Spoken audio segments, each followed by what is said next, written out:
Madame, Monsieur, bonsoir. Mardi 22 octobre, merci de nous recevoir chez vous. Le président de la République, Ibrahim Boubacar Keïta, quitte Bamako demain pour Dakar au Sénégal. À l'occasion donc de ce voyage présidentiel, le protocole de la République invite à l'aéroport international de Bamako, c'est nous, demain mercredi 23 octobre, les membres de la délégation présidentielle à 15h, les membres des corps constitués désignés à 15h30. Le décollage de l'avion présidentiel est prévu pour 16h. Vous le savez, hier, le Premier ministre était à Tombouctou où il a lancé la campagne de retour à l'école. Juste après, Oumar Tatamli est allé visiter le camp militaire et quelques infrastructures comme l'Institut Ahmed Baba. Sur place, le chef du gouvernement a rassuré des dispositions sont en cours pour améliorer les conditions de travail. Le récit de cette visite avec Adama Djimidi. En marge de la campagne de retour à l'école, le Premier ministre a saisi l'opportunité pour visiter certaines structures, dont le camp militaire de Tombouctou. Oumar Tatamli a pu apprécier les dégâts causés par l'attaque dont l'armée a été victime le 28 septembre dernier.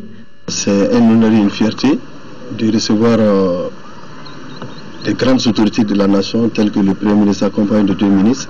Et ça réjouit, on est très content. Ça a permis de montrer exactement les méfaits de l'attaque des djihadistes et surtout son passage à galvaniser davantage la troupe placée sous nos ordres. J'ai donné des instructions pour que des évaluations soient effectuées. Donc la direction nationale du génie sera saisie à Bamako de façon à ce qu'une mission soit envoyée afin que les dégâts fassent l'objet d'évaluation. Des ressources ont été constituées pour le renforcement du théâtre des opérations en matériel roulant. Et donc, dans ce cadre-là, il sera possible également de procéder à un nouvel équipement du camp qui a perdu un certain nombre de matériel, comme j'ai pu le constater moi-même sur place. Il faut saluer l'héroïsme de notre armée. Le moral est bon et la vigilance est de mise. Le chef de gouvernement a également visité l'Institut Ahmed Baba où plus de 4000 manuscrits ont été détruits par les occupants. La dernière visite a été réservée à l'Institut de formation Égir, un établissement délocalisé à Bamako suite à la destruction de ces locaux par les terroristes. Oumar Tatamli s'est dit disposé pour la reconstruction. Mon attention avait été attirée sur cet état de dégradation qui n'a pas permis que la rentrée ait lieu par les notabilités et les autorités religieuses de la ville. Nous prendrons les dispositions pour que les réhabilitations soient effectuées. Normalement, le lycée est couvert par les ressources qui ont été mises en place. Je m'en assurerai à Bamako. Les dispositions seront prises pour que le lycée soit réhabilité. Cette première visite à l'intérieur du pays a permis au PM d'apprécier les réalités des forces armées de sécurité et celles du monde de l'éducation. Le Premier ministre est rentré hier de Tombouctou cet après-midi ici à Bamako. Oumar Tatamli a accordé une audience au Dr Wang Fad, président directeur général de la Banque Import-Export Exim Bank de Chine. Avec le chef de gouvernement, il a été question des projets financés par l'institution financière. Compte rendu de Nando Dambélé. À la tête d'une importante délégation, le Dr Wang Fad, président directeur de la Banque d'importation et d'exportation de Chine, est en séjour dans notre pays depuis 48 heures. Cette fois, je visite le Mali, c'est surtout pour discuter avec les ministères concernant pour les projets de entre nous deux parties dans le cadre du prêt concessionnel. Avec le chef du gouvernement, le patron de la Banque d'exportation et d'importation de Chine, Exim Bank, a fait le point de quelques grands projets financés ou à financer par son institution au Mali. Il s'agit notamment de la pose de la fibre optique, de la réalisation de la centrale hydroélectrique de Gouina en cours, le projet d'extension de la nouvelle cité universitaire de Kabbalah et du deuxième volet du projet de construction de la route Bamako-Ségou. La Chine et Mali se trouvent très loin, mais notre corps s'est relié très étroitement. Donc, tout à l'heure, il y a une conservation avec le Premier ministre très amical et nous avons discuté, changé des opinions sur les projets dans le cadre du prêt concessionnel et nous avons aussi discuté de nouveaux projets entre nos deux pays. L'expertise chinoise pour l'exploitation minière au Mali a été également abordée. Une expertise qui n'a d'ailleurs jamais fait défaut quand on sait que la Chine est l'un des partenaires du Mali respectueux de nos valeurs. La coopération entre le Mali et la Chine se renforce donc avec la signature ce matin d'un accord de près de 8 milliards de francs CFA. Cette somme servira à réaliser le projet d'alimentation électrique du nouveau complexe sucrier Msoukala Mali. Une somme mise à la disposition de la société sucrière par China Exim Bank pour obtenir de l'électricité à partir des déchets de la canne à sucre. Les précisions de Mamadou Bagayoko. Entreprise agro-industrielle et commerciale, le nouveau complexe sucrier Soukala SA bénéficie d'un prêt préférentiel de 8 milliards de francs CFA de la part de China Exim Bank. À cet effet, le Mali et la Chine ont signé un accord cadre qui permet de réaliser un projet ambitieux. Pour le premier semestre de l'année 2013, il a planté 3570 hectares de canne à sucre et produit 3000 tonnes de sucre et 200 000 litres d'alcool. Le projet de l'alimentation électrique pour l'irrigation du Msoukala consiste à mettre en place un réseau électrique centralisé, ce qui permet d'économiser environ 5 milliards 900 millions de francs CFA par an. Il est à noter que ce projet vise à transformer des déchets de canne à sucre en électricité. En plus du respect de l'environnement, ce projet contribue à l'accroissement de la productivité à travers la modernisation des techniques de production. Je tiens simplement à relever le point concernant le caractère novateur du projet, notamment à travers la question du processus qui va être mis en place pour transformer les déchets de canne à sucre en électricité. Je pense que cela est essentiel pour un pays sahélien comme le Mali qui fait face aux défis du changement climatique avec toutes les conséquences que vous connaissez. La réduction de la pauvreté passe par un emploi décent. Soukala SA offre 2000 emplois pour la population et va en proposer 10 000 dans les 2 prochaines années. Le président de l'Assemblée nationale porte à la connaissance des honorables députés qu'une séance plénière de la session ordinaire en cours se tiendra le jeudi 24 octobre 2013 et jour suivant s'il y a lieu à partir de 10 h dans la salle Modibo Keïta. Le projet d'ordre du jour porte sur des délibérations sur des projets de loi intéressant la vie de la nation et sur des communications. Le président sait compter sur la présence effective des honorables députés. La séance est publique. Les États généraux de la décentralisation se poursuivent avec comme slogan « Un État fortement décentralisé est un État fort ». Et les collectivités doivent plutôt se donner les moyens d'un contrôle citoyen plus accru en initiant des textes leur permettant d'interpeller les représentants de l'État, notamment sur l'exécution des budgets. C'est la quintessence des travaux de la plénière d'hier, travaux suivis par Lamine Tekoura Koulibaly. La réorganisation et le découpage territorial en relation avec l'approfondissement de la décentralisation est un thème majeur des États généraux de la décentralisation. La réflexion sur le sujet s'est imposée à la lumière des récents événements au nord du Mali. Si on tient compte du contexte de la crise, il faut, ma foi, le dissocier. Il n'est pas forcément lié au découpage. Le découpage, pour moi, aujourd'hui, à 80-90%, il est bon. Un nouveau redécoupage, si c'est fait sur la base d'un consensus national, ça peut alléger le dispositif, rapprocher davantage l'État et l'administration aux usagers. Beaucoup pensent qu'en décentralisant excessivement, on affaiblit l'État. Je crois que c'est une mauvaise querelle. J'ai un théorème qui dit qu'un État fort est un État fortement décentralisé. Si la décentralisation consiste à donner le pouvoir aux gens pour qu'ils décident de leur propre sort, alors il n'y a pas de limite à la décentralisation. Dans les échanges en plénière, plusieurs autres sujets ont été abordés, mais pas débattus. Ils ne le seront que dans les ateliers. Transfert de compétences et des moyens aux collectivités, place et rôle de la femme, la prévision d'un traitement salarial pour les maires ou encore l'instauration de l'élection des préfets et des gouverneurs de région. Que je suis contre l'élection. Faisons déjà ce que nous devons faire. Si j'entendais ici, faisons des aménagements si ceux-ci n'existent pas, pour que les textes donnent le droit au conseil communal, au conseil de cercle, à l'Assemblée régionale, de faire des interpellations comme l'Assemblée nationale fait des interpellations du gouvernement et de ses ministres.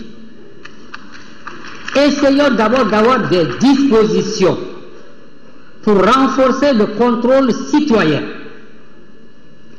avant d'aller vers des élections tous azimuts. Voilà, rappelons que les états généraux de la décentralisation prennent fin demain mercredi et que tout à l'heure, après ce journal, nous vous proposerons le deuxième numéro du journal spécial sur les travaux. La 6e édition de l'opération Permis de conduire a été lancée ce matin. Au total, près de 200 jeunes vont bénéficier de l'initiative du programme national d'emploi. Les précisions de Alpha Maïga. Le permis de conduire est un droit administratif de circuler. Il donne l'autorisation de conduire certains véhicules sur une route publique. Et c'est fort d'un tel constat qu'une cérémonie de remise du dit document est organisée dans le but d'une insertion sociale des jeunes. Cette remise a lieu dans le cadre du mois de la solidarité et de la lutte contre l'exclusion. Remis 180 permis. Les premiers des 5 éditions, ceux qui ont bénéficié du permis de conduire, 150 ont eu du travail et personne n'a fait un accident. Les familles se sont trouvées unies à cause de ce petit permis, comme on le dit, mais qui est un symbole, tout un symbole. Et la symbolique est très grande. Elle revêt pour nous 3 dimensions. La dimension sociale, la dimension économique et la dimension sécuritaire.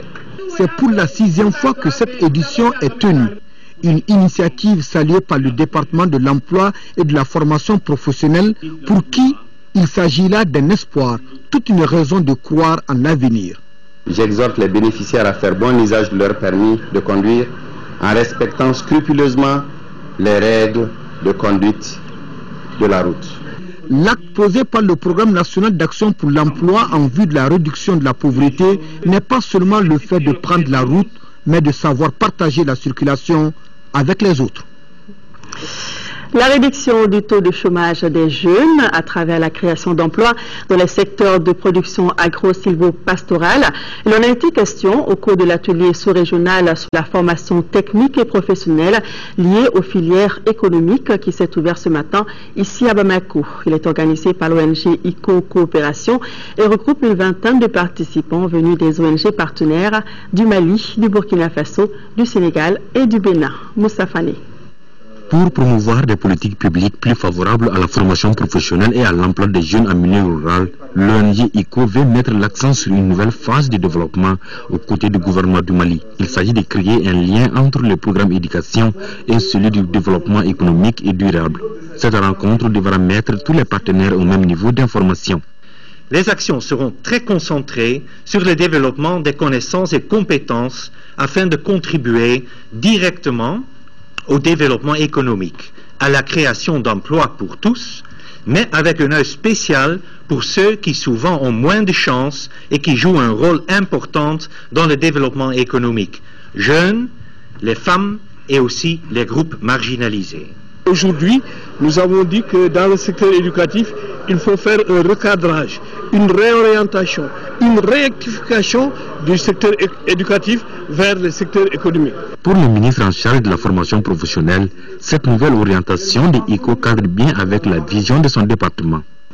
Le gouvernement du Mali s'est fixé comme objectif, à travers une stratégie de croissance accélérée, d'atteindre une croissance plus stable et plus créatrice d'emplois.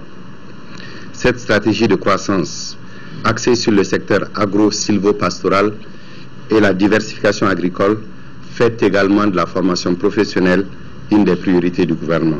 Prennent part à cet atelier une vingtaine de participants venus du Bénin, du Burkina Faso, du Mali et du Sénégal. Hors de nos frontières, à Madagascar, à une semaine du premier tour de l'élection présidentielle, l'on assiste à une véritable bataille électorale par procuration.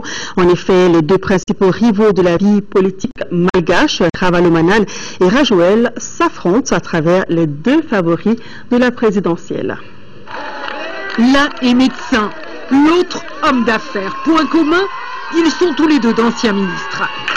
Jean-Louis Robinson, ex-ministre de la Santé de Marc Ravalomanana.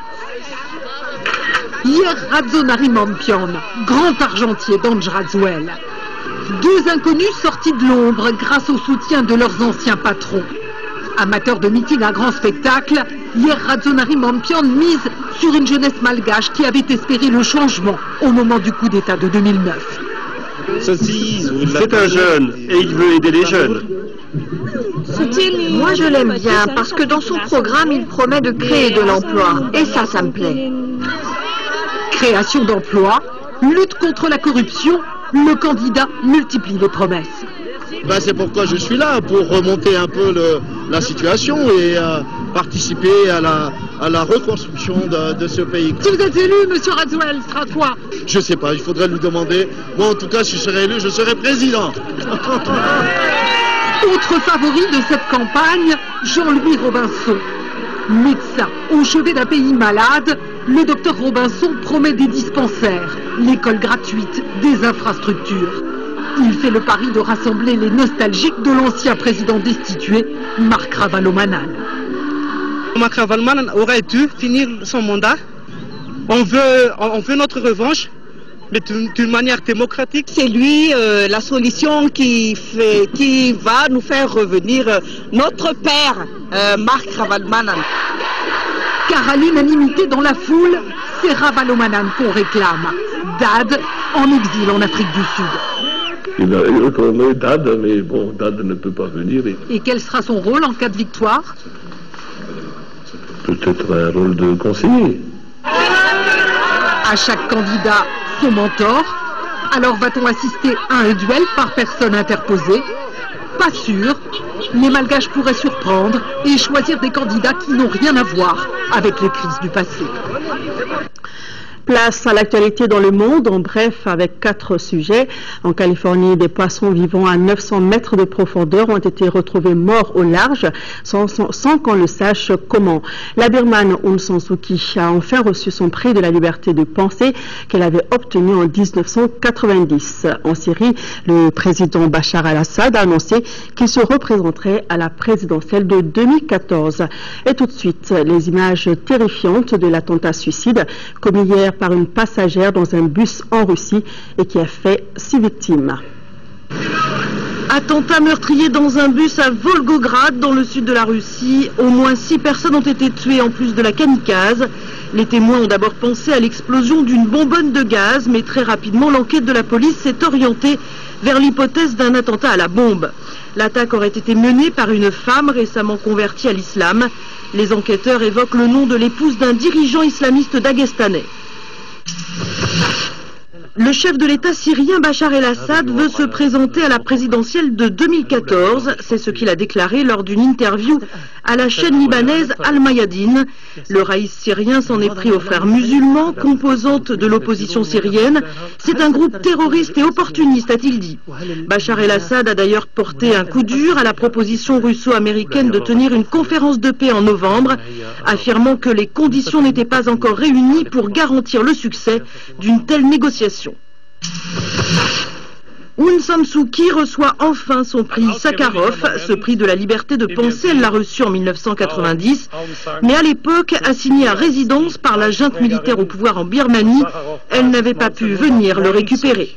23 ans après, l'opposante birmane, qui a passé 15 ans de sa vie privée de liberté, a reçu son prix en main propre ce mardi au Parlement européen à Strasbourg. Elle a été accueillie par les applaudissements nourris des eurodéputés. Qu'arrive-t-il au régalec au large de la Californie? L'un de ces poissons de 4 mètres de long a été retrouvé mort, échoué sur une plage. Or, c'est la seconde fois en moins d'une semaine que cela se produit. Dimanche dernier, une plongeuse s'était déjà retrouvée nez à nez avec un spécimen mort, long de plus de 5 mètres. Les poissons régalèques vivent normalement à plus de 900 mètres de profondeur. Ils sont donc difficiles à observer. Retour à l'actualité nationale, l'UMRDA face au Djigui et le parti Istiklal du Maroc ont signé hier ici à Bamako une convention. Le protocole vise à consolider les liens entre les deux formations politiques. Les signataires s'engagent à travailler sérieusement leur vision politique dans les deux pays. Compte rendu, Boubacar Sissoko. Cette signature de convention de partenariat entre l'Union malienne du Rassemblement démocratique africain UMRDA face au Djigui et le parti de l'Istiklal du Royaume du Maroc vise à pérenniser les liens historiques entre les deux formations politiques. La convention est scellée autour de 9 points fondamentaux. Dans leur démarche, l'UMRDA face au Djigui et le parti de l'Istiklal s'engagent à regarder dans la même direction. Nous avons renoué avec notre histoire commune aux deux partis qui font partie des mouvements nationaux de lutte pour l'indépendance de nos pays respectifs. Et à travers cette convention, à travers cette rencontre, nous visons bien sûr à renforcer davantage et prendre en considération cette histoire commune. Cette signature rouvre le chemin balisé par les premiers dirigeants des deux partis qui ont conduit le Mali et le Maroc à la souveraineté internationale. Nous sommes aujourd'hui tous interpellés par notre héritage, à indiquer à l'Afrique les valeurs vertes de la rédemption, à réfléchir en puisant dans notre passé commun. Les anciens du comité de sages du parti l'UMRDA face au Djigui ont salué l'initiative. Ils ont qualifié d'avancée politique majeure qui a toujours caractérisé les relations entre le président Modibo Keïta, le père fondateur de la République du Mali, et le roi Hassan II du Maroc. Une manière d'inviter les jeunes à tirer les leçons du passé. Après la signature hier de leur convention, les leaders des formations politiques de l'UMRDA face au Djigui et d'Istiklal du Maroc étaient ce matin face à la presse. Ils ont expliqué les raisons de leur partenariat. Adama Koudio. Les partis UMRDA, Union malienne du Rassemblement démocratique africain face au Djigui et Istiklal du Maroc partagent les mêmes visions politiques, économiques, culturelles et sociales. Raison pour laquelle les deux formations politiques ont décidé, après plusieurs contacts, de signer une convention en vue de mener une lutte commune pour le développement dans leurs pays respectifs. Le point de presse a ainsi servi de cadre pour le rappel de ces liens historiques et pour dévoiler la nouvelle stratégie de coopération entre les deux formations politiques. Le grand RDA de l'Afrique est né en 1946 à Bamako et l'UMRDA ne change pas et n'a pas varié parce que nous avons dit dans notre slogan que nous sommes respectueuse du passé et confiante en l'avenir. Le parti Istiklal est arrivé en deuxième position suite aux élections législatives d'octobre 2011 au Maroc. Les responsables du parti entendent consolider ses acquis. Nous avons décidé de donner un nouveau élan à notre diplomatie parallèle et donc de se tourner vers des partis politiques amis, frères, de pays amis, avec qui nous partageons un certain nombre de valeurs. Quelle que soit notre situation, quelle que soit notre position, notre objectif doit être le bien-être de la population et la défense de nos idées, de nos programmes, de nos points de vue, de notre façon de voir le pays. Pour l'exécution des différents points de la Convention, un comité de veille a été mis en place par les deux partis. Retournons à Tombouctou où le chef de secteur numéro 3 du théâtre Maliba a organisé une patrouille de grande envergure qui a sillonné les localités de Gundam, Niafunke, Léré, Nampala, Diabali, Nyono et Nara. Il s'agissait pour le colonel Keba Sangaré de faire une reconnaissance de zones qui sont désormais sous son commandement après la nouvelle réorganisation du théâtre des opérations. Le commentaire de Daouda Sediki Diara. Inciter les hommes à la détermination et à la combativité sur le terrain. C'est le maître mot du chef secteur numéro 3 de l'opération Maliba. Le colonel Keba Sangaré, en visite de terrain, s'est rendu en premier à la brigade de gendarmerie de Gundam. À l'échelon tactique interarmes de Niafenke, il s'est fait une idée de l'aménagement du dispositif sécuritaire. Chaque jour, on doit réaménager les trous. Si vous êtes là aujourd'hui, vous creusez pour la nuit. Demain, quand vous partez, et au fur et à mesure, plus vous tirez sur les positions, plus vous aménagez et vous fortifiez les positions. Par cette visite, le colonel s'est rendu compte des conditions de vie et de travail de ces hommes. Désormais, les forces de Nampala, Djabali, Nounou et Nara dans le cadre du théâtre Maliba relèvent du secteur numéro 3. Les commandants des groupements tactiques interarmes ont fait le point de la situation sécuritaire de leur zone. De cette situation, il ressort que la sécurité est une réalité dans le secteur, mais il y a des poches de résistance qui existent ça et là le long de la frontière avec la Mauritanie dans les forêts de Ouagadou, de Liré et du lac Fagibine. J'ai trouvé sur place des hommes vraiment bien engagés avec un moral de fer. Et ils auront toujours le soutien du commandant des zones que je constitue à partir de Tombouctou comme secteur numéro 3. Mais je suis vraiment satisfait de voir les conditions dans lesquelles les troupes se trouvent. L'armement que j'ai vu dans la zone, malgré le sable et le grand vent, l'armement est très bien entretenu. Chacun est à sa position. Le colonel Keba Sangaré a rencontré les populations civiles et les autorités locales afin de les rassurer de la détermination des forces armées à sécuriser leurs biens. Il faut noter la bonne coopération des populations avec nos forces qui a permis de découvrir des explosifs cachés dans la forêt de Liré.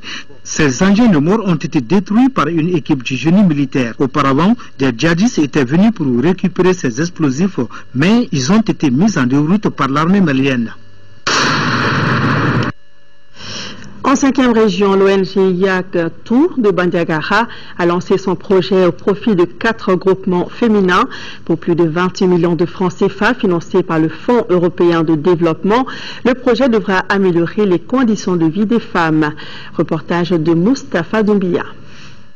L'objectif du projet d'amélioration des conditions de vie des femmes des 4 communes vulnérables du cercle de Bandiagara par le maraîchage est de contribuer à l'optimisation des conditions de vie des femmes résidentes et déplacées à travers la sécurité alimentaire et l'accroissement des activités génératrices de revenus. Ce projet sera mis en œuvre dans les communes de Dandoli, Soroli, Kendje et Wadouba par l'ONG Yamgiribolotumo Yagtu. Les activités suivantes seront mises en œuvre. La réalisation des infrastructures de production maraîchère et de retenue d'eau, l'appui à l'accès des semences de qualité et d'intrants, l'organisation des groupements maraîchers et leur mise en réseau, et enfin le renforcement des capacités techniques de production et de gestion. Le projet s'étend sur 15 mois pour un coût de 28 500 000 francs CFA, financé par les Fonds européens de développement à travers les programmes d'appui aux organisations de la société civile PAOS 2.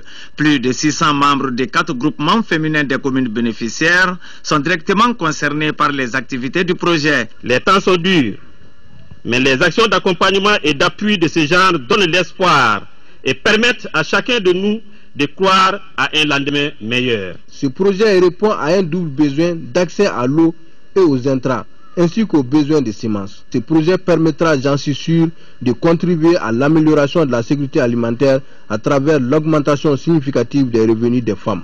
L'initiative a été aussi saluée par l'adjointe au maire de la commune urbaine de Bandiagara, ainsi que par les bénéficiaires directs du projet.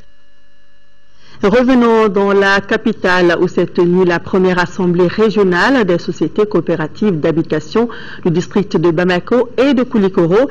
C'était au Carrefour des Jeunes. La rencontre a traité de la problématique de l'accès des membres des coopératives à la propriété foncière et immobilière au Mali. Alpha Maïga.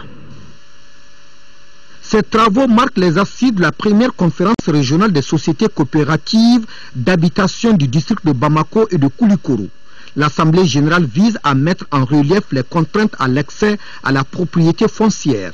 L'Assemblée générale est organisée par la Confédération nationale des sociétés coopératives de l'habitat au Mali, CONASCOM.